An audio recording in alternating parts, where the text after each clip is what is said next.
നമസ്കാരം. ലോകം കണ്ട ഏറ്റവും ഭീകരമായ യുദ്ധം. രണ്ടാം ലോക മഹായുദ്ധത്തിന് ഇതിലും മികച്ച വിശേഷണം നൽകുവാൻ സാധിക്കില്ല. 1939 സെപ്റ്റംബർ 1 ജർമ്മനി പോളണ്ടിനെ ആക്രമിച്ചുകൊണ്ട് ആരംഭിച്ച രണ്ടാം ലോക മഹായുദ്ധത്തിൽ 72 ദശലക്ഷം പേരാണ് ഇരകളായി മാറിയത്. ഇതിൽ 24 ദശലക്ഷം പേർ സൈനികരായിരുന്നു. യുദ്ധത്തിൽ എതിർച്ചേരിയെ തറപറ്റിക്കുവാനായി എല്ലാ തന്ത്രങ്ങളും രാജ്യങ്ങൾ പയറ്റിക്കൊണ്ടിരുന്നു. പല വിചിത്രമായ ആയുധ ഗവേഷണങ്ങളും ലോകത്തിൻ്റെ വിവിധ ഭാഗങ്ങളിൽ നടന്നു.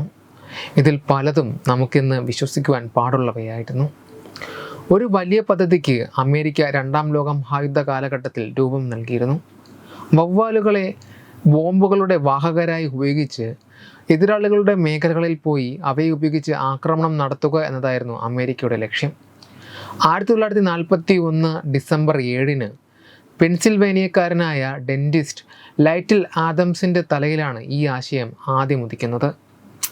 അമേരിക്കയിലെ ന്യൂ മെക്സിക്കോയിൽ വിനോദസഞ്ചാരത്തിന് എത്തിയതായിരുന്നു ആദംസ്. അന്ന് പേൾ ഹാർബർ ആക്രമണത്തോടെ ജപ്പാൻ അമേരിക്കയുടെ ഏറ്റവും വലിയ ശത്രുവായി മാറിക്കഴിഞ്ഞിരുന്നു. ജപ്പാനെ തറപറ്റിക്കുവാൻ അമേരിക്ക എല്ലാ മാർഗങ്ങളും പരിഗണിക്കുന്ന കാലമായിരുന്നു അത്. ന്യൂ മെക്സിക്കോയിൽ ഒരുപാട് ഗുഹകളും ഖനികളും ഒക്കെയുണ്ട്. ഇവയിൽ ധാരാളം വവ്വാലുകളും പാർത്തിരുന്നു. ഇവയെ കണ്ടപ്പോഴാണ് ആദംസിന് ഒരു ആശയം തോന്നുന്നത്. ഇവയെ അങ്ങ് യുദ്ധത്തിന് ഉപയോഗിച്ചാലോ? വവ്വാലുകളുടെ ദേഹത്ത് ചെറിയ ബോംബുകൾ വച്ചു കെട്ടുക, എന്നിട്ട് ഇവയെ ശത്രു മേഖലയിലേക്ക് പറത്തിവിടുക. വവ്വാലുകൾ ഏതായാലും ബിൽഡിങ്ങുകളിലും മറ്റും ചെന്നു കയറും. അപ്പോൾ ബോംബ് പൊട്ടിയാൽ ജാപ്പനീസ് നഗരങ്ങളിൽ വ്യാപക നാശനഷ്ടത്തിന് അരങ്ങൊരുങ്ങും എന്നായിരുന്നു ആദംസിൻ്റെ പദ്ധതി. ഏതായാലും തൻ്റെ ആശയം അദ്ദേഹം വൈറ്റ് ഹൗസിലേക്ക് എഴുതി അറിയിച്ചു. ആദംസിൻ്റെ ആശയം കുറച്ച് കുഴപ്പം പിടിച്ചതാണ് എന്ന് തോന്നിയെങ്കിലും പരിഗണിക്കാൻ തന്നെ വൈറ്റ് ഹൗസ് തീരുമാനിച്ചു. ആശയം ഒരു പദ്ധതിയായി അമേരിക്കയുടെ നാഷണൽ റിസർച്ച് ഡിഫൻസ് കമ്മിറ്റി ഉയർത്തി.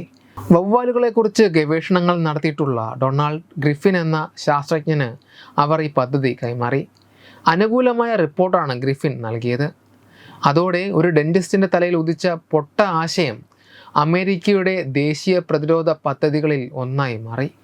ഇതിൻ്റെ പരീക്ഷണത്തിനായി വവ്വാലുകളെ ശേഖരിക്കുവാൻ അമേരിക്കൻ അധികൃതർ ആരംഭിച്ചു. 100 കണക്കിന് ഖനികളിലും അനേകം ഗുഹകളിലുമൊക്കെ നടന്ന് അവർ വവ്വാലുകളെ ഒപ്പിച്ചു. ഇവയെ മയക്കിക്കിടത്തിയ ശേഷമായിരുന്നു ബോംബുകൾ ഘടിപ്പിച്ചിരുന്നത്. പരീക്ഷണം നടക്കുന്ന മേഖലകളിലേക്ക് കൊണ്ടുപോകുമ്പോൾ ഇവയെ മയക്കി. അമേരിക്കൻ എയർഫോഴ്സിൻ്റെ സഹായത്തോടെയായിരുന്നു പരീക്ഷണങ്ങൾ. എന്നാൽ പരീക്ഷണം വൻ രീതിയിൽ തന്നെ പാളി. തെറ്റായ ദിശയിൽ വവ്വാലുകൾ പറന്നു കയറിയത് മൂലം അമേരിക്കയുടെ ഒരു ഹാങ്ങറിൽ സ്ഫോടനം നടക്കുകയും അത് തകരുകയും ചെയ്തു. ഒരു ഉന്നത സൈനിക ഉദ്യോഗസ്ഥൻ്റെ കാറിനും നാശനഷ്ടം പറ്റി. എങ്കിലും പിൽക്കാലത്ത് അമേരിക്ക മറീൻ കോർ എന്ന ഈ പദ്ധതി ഏറ്റെടുക്കുകയും 30ഓളം പരീക്ഷണങ്ങൾ നടത്തുകയും ചെയ്തു. അപ്പോഴേക്കും 20 ലക്ഷം അമേരിക്കൻ ഡോളറോളം ചെലവിട്ട് കഴിഞ്ഞിരുന്നു. അതോടെ അമേരിക്ക ഈ പദ്ധതി യുദ്ധം വിജയിക്കാനായി വണ്ടർ വെപ്പൺസ് എന്ന പദ്ധതി തന്നെ ജർമ്മനി നടപ്പാക്കിയിരുന്നു. ഇതിലെ പ്രധാനപ്പെട്ട ഒരു ആയുധമായിരുന്നു വിൻഡ് കാനൻ. ഉണ്ടയൊന്നും പുറത്തുവിടാത്ത ഒരു പ്രത്യേക പീരങ്കിയായിരുന്നു ഇത്. ഉണ്ടയ്ക്ക് പകരം നൈട്രജനും ഹൈഡ്രജനും കലർന്ന ഊർജ്ജമേറിയ വായു മുകളിലേക്ക് ചീറ്റിക്കും. ഈ വായുവിൽപ്പെട്ട് വിമാനങ്ങൾ ഉലഞ്ഞ് താഴെ വീഴുമെന്നാണ് ജർമ്മൻ ശാസ്ത്രജ്ഞർ കരുതിയത്. എന്നാൽ ആ കരുതൽ ശരിയായില്ല.